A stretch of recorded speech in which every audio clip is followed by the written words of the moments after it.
네, 안녕하세요. 도사 이승태 TV의 이승태 변호사입니다. 법조인이 아닌 사람들이 어떻게 소송을 봐야 되고 어떻게 변호사를 사용해야 되고 변호사 역할이 뭔지에 대해서 좀 설명을 드리려고 하는데요. 이번에는 변호사 역할입니다. 여러분들은 변호사가 뭘 하는 사람이라고 생각하세요? 일을 해결해 주는 사람, 또 내 한을 풀어주는 사람이라고 생각하는 사람도 있어요. 한편으로는 진실을 규명해 주는 사람이라고 생각할 수도 있어요. 근데 제가 볼 때는 사실 변호사는 어떻게 보면 길을 안내하는 사람?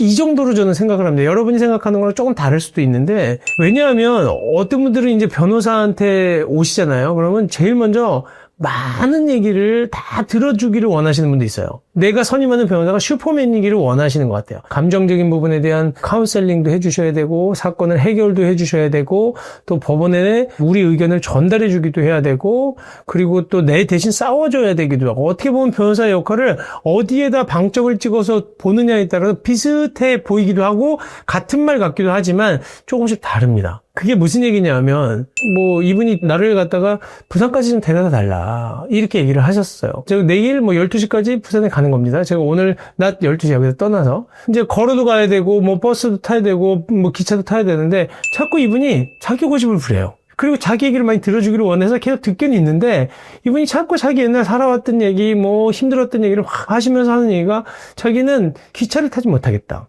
걸어가야 되겠다, 자꾸 그러시는 거예요. 그러면 이분한테 걸어서 내일 12시까지 못 가요.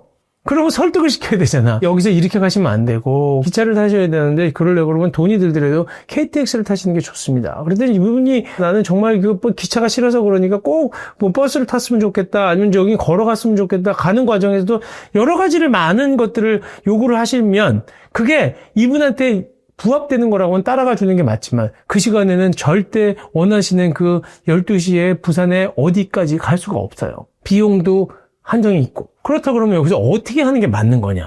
어쩔 때는 이 감정을 풀어줘야 되는 게 중요한 방점으로 찍을 때는요, 재판부에 많은 감정적인 얘기를 호소해 주기를 원하거든요.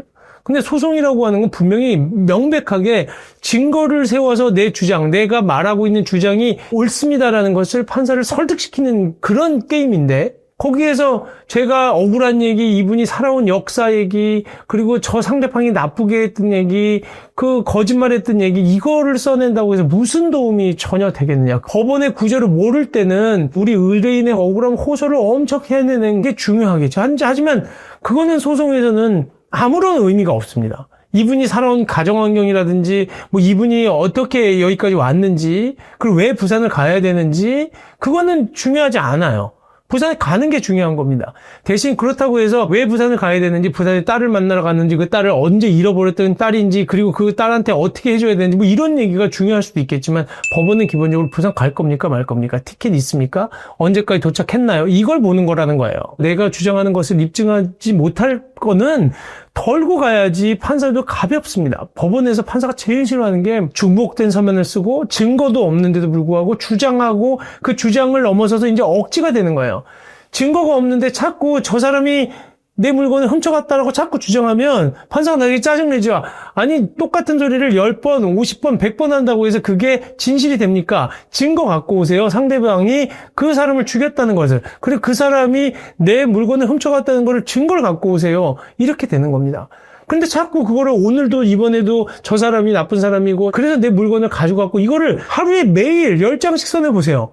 그런다고 해서 판결이 뒤집어지겠습니까? 그렇게 되다 보면 원고가 치근하고 도와주고 싶은 생각이 드는 게 아니에요. 이상한 사람으로 생각합니다. 참 이상하게 소송하시네.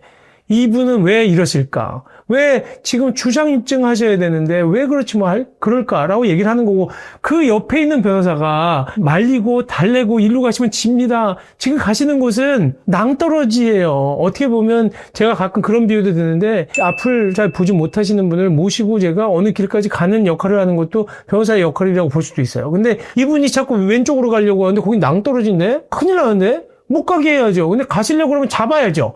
억지로라도 야단을 쳐서라도 끌고 와야죠. 그래서 이쪽으로 가야 될 거 아닙니까? 이런 게 바로 변호사의 역할 아니냐. 근데 그분이 가도록 내버려둬요? 글로 가세요. 그러면 본인이 아시니까, 원하시면 그렇게 하세요. 제가 해드릴게요. 아니면, 아까 얘기한 것처럼 그 부산으로 가려고 하는 노인처럼 그분의 그런 감정을 갖다가 법정에 갈 때마다 사실은 이분이 이런 게 있어서 정말로 우리 법원에서 정말 인정을 베푸셔서 법에도 눈물이 있지 않습니까? 감정적으로 계속 호소해요. 근데 나중에 판사가 그 얘기 하겠죠. 아, 변호사님, 왜 자꾸 당사자화 되세요? 지금 당사자가 그렇게 얘기해도 변호사님은 이성적으로 주장 입증하셔야지 왜 자꾸 똑같은 얘기만 하십니까? 제가 그분이 나쁘다고 했습니까? 그 노인분 착하신 거 알고 억울하신 거 아는데 증거를 갖고 오세요. 그리고 나중에 판결할 땐 패소 판결 나는 겁니다. 그렇다고 해서 우리가 인정머리 없는 변호사, 들어주지도 않는 변호사가 되려고 하는 건 아니지만 기본적으로 우리가 의뢰인한테 항상 해주고 싶은 얘기가 있어요. 증거 게임입니다. 그리고 여기서 우리는 증거가 있어야 됩니다. 좀 더 논리적으로 생각하세요. 감정이 앞서다 보면 어느 경우에는 논리가 흐려져요. 우리가 주장하고 냉철하게 입증해야 되는데 그걸 못하고 자꾸 내가 원하지 않는 대로 간다고 해서 화를 내거나 속상해하시고 매일 억울해하시면 그 얘기하다가 재판에 가지를 못해요. 가지를. 변호사가 사실은 조금 1시간이라도 더 빨리 그분의 자료를 조금이라도 더 보고 싶은데 오셔서 같은 얘기만 계속 반복하시면 나중에 어떤 얘기가 되냐면 변호사가 안 만나게 돼요. 아, 그분 또 오신대?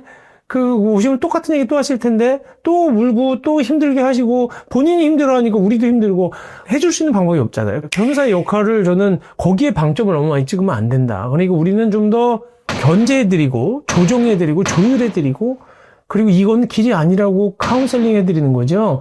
사실은 감정적인 부분에 대해서는 저희들도 위로해드려야 되겠지만 그 부분이 더 중점이 돼서는 안 된다는 생각이 좀 들어요. 그래서 여러분들도 소송을 보는 눈은 조금씩 바꾸셔야 돼요. 내가 하고 싶은 얘기는 주로 본인의 사정, 삶의 질곡, 고통, 저 사람으로부터 받은 내 피해를 얘기하고 싶으시겠지만 그게 뭔가 그런 표현만으로는 소송이 거꾸로 나에게 불리해질 수도 있다는 겁니다.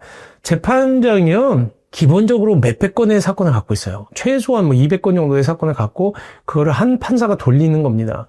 그러다 보면 그 판결을 물리적으로 해도 우리나라 사법 시스템 속에서 정말로 그 글들 내용들을 다 봐줄 수가 없다는 겁니다. 그래서 여러분들 정말 이제 소송이 걸렸다라고 하면 마음을 좀 달리 드시고 지금 변호사가 어떤 역할을 하는지를 아셔야 돼요. 내가 이 사람 왜 선임하는지 이 사람한테 원하는 역할이 뭔지를 아셔야 나중에 매뉴얼을 잘 활용하실 수 있습니다. 그래서 승소 판결도 받으실 수 있는 거니까 변호사 역할에 대해서 여러분들도 한번 제 방송 보시고 다시 한번 생각해 보시는 계기가 됐으면 좋겠습니다. 감사합니다.